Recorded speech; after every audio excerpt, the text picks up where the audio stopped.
UPSC aspirant जो हैं उनके साथ एक प्रॉब्लम ये होती है कि जब वो यूपीएससी के सिलेबस को खोल के देखते हैं तो पहली बात वो सिलेबस को देख के डर जाते हैं। उनको लगता है इतना बड़ा सिलेबस है, हम कवर कैसे करेंगे। सबसे बड़ी बात यह है कि सिलेबस हमारे लिए हमारा एक ब्लूप्रिंट है, हमारा ग्रंथ है। सिलेबस हमें बताता है यूपीएससी का कि हमें क्या पढ़ना है, उस सब्जेक्ट में कितना पढ़ना है। मैं हमेशा एक पॉइंट बच्चों को ये एडवाइस करता हूँ कि हमारी पूरी प्रिपरेशन में एक सबसे बड़ा फ्लॉ ये होता है कि आप सब्जेक्ट्स प्रिपेयर करते हो, सिलेबस नहीं। आपको अगर मैं बोलूँ इकोनॉमिक्स, तो बच्चे इकोनॉमिक्स के नाम पर मार्केट से जाकर वीडियोस और टॉपर्स के थ्रू सुने हुए या टेलीग्राम पे किसी प्रकार के कुछ प्रोमोटेड मटेरियल के बेसिस पे जाकर वो कोई पीडीएफ्स या बुक्स खरीद के ले आते हैं, क्योंकि उनको इतना सिर्फ लगता है कि यूपीएससी के सिलेबस में इकोनॉमिक्स लिखा है। ये सबसे बड़ा एरर है।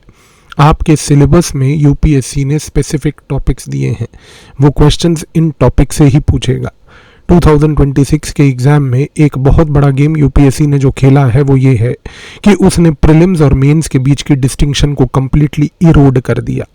जो बच्चे मेरे से पिछले 1 से 2 सालों से क्लास में पढ़ रहे थे ऑनलाइन, आपको याद होगा कि मैं हमेशा क्लास में एम्फसाइज करता था कि प्लीज़ आईआर और सिक्योरिटी को खास करके प्रीलिम से पहले ज़रूर पढ़िएगा। उसका रीज़न आज आपके सामने 2026 के पेपर में क्लियर है, क्योंकि डिस्टिंक्शन यूपीएससी ने इरेज कर दी। हमारे लिए सिलेबस इसलिए मैटर करता है क्योंकि आज सिलेबस को प्रिपेयर करने से एग्ज़ाम पास होता है, सब्जेक्ट को प्रिपेयर करने से नहीं। यहाँ पर सबसे बड़ी प्रॉब्लम किसी भी एस्पिरेंट के साथ ये आती है कि क्योंकि उनकी प्रिपरेशन में ना तो कोई डायरेक्शन होता है, ना ही उनके पास कोई गाइडेंस इस प्रकार की अवेलेबल होती है। वो क्लास में बैठते हैं, चाहे वो ऑनलाइन हो या ऑफलाइन हो, उनको सिर्फ ये लगता है कि हमारे सामने एक टीचर है, वो टीचर बैठ के यहाँ पर एक सब्जेक्ट पढ़ा रहा है। हम सिलेबस को ना खोल के देखते हैं, ना सिलेबस की डेप्थ को देखते हैं। मैं आपको एक एग्जाम्पल देता हूँ हिस्ट्री का। हिस्ट्री में कई ऐसे टॉपिक्स हैं जिनमें अगर आप सिर्फ 2 या 3 पैराग्राफ्स की इंफॉर्मेशन को पढ़ें तो आपका एग्ज़ाम का क्वेश्चन उन 2 या 3 पैराग्राफ से ही हो जाता है। लेकिन कई ऐसे टॉपिक्स भी हैं जिसके लिए आपको शायद पूरे 10-12 पेजेस का एक चैप्टर पढ़ना पड़ेगा, तब जाके आपके दिमाग में वो context, socio economic, political, historical linkages जो वो एक्सपेक्ट करता है यूपीएससी, वो क्लियर होगा।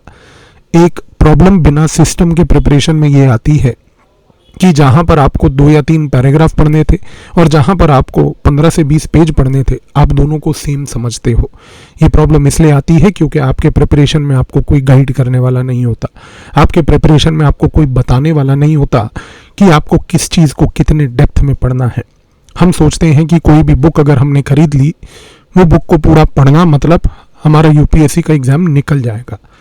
ये प्रॉब्लम को एड्रेस करने के लिए चाहिए आपको एक सिस्टम, क्योंकि इस सिस्टम में आपको ये चीज़ जाननी ज़रूरी है कि सिलेबस क्या है। ये सिस्टम में जानना ज़रूरी है कि सिलेबस का डेप्थ क्या है। इससे आपको पता चलेगा कि कौन से टॉपिक को कितने डेप्थ में पढ़ना है।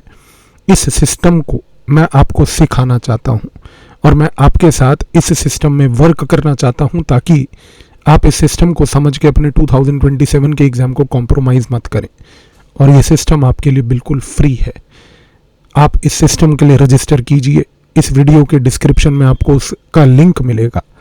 आप उस लिंक पर रजिस्टर करके अगर एक 2027 के सीरियस एस्पिरेंट हैं तो आपको ये सिस्टम भी समझ आएगा, डेप्थ भी समझ आएगी, और सबसे इम्पोर्टेंटली आपको ये पता चलेगा कि आपकी प्रिपरेशन में कौन से सब्जेक्ट में क्या सिलेबस के हिसाब से कितना पढ़ना है और कितना नहीं पढ़ना है। मेन लिंक नीचे डिस्क्रिप्शन में है। मिलते हैं क्लास में, समझते हैं सिस्टम, कॉन्कर करते हैं 2027 को।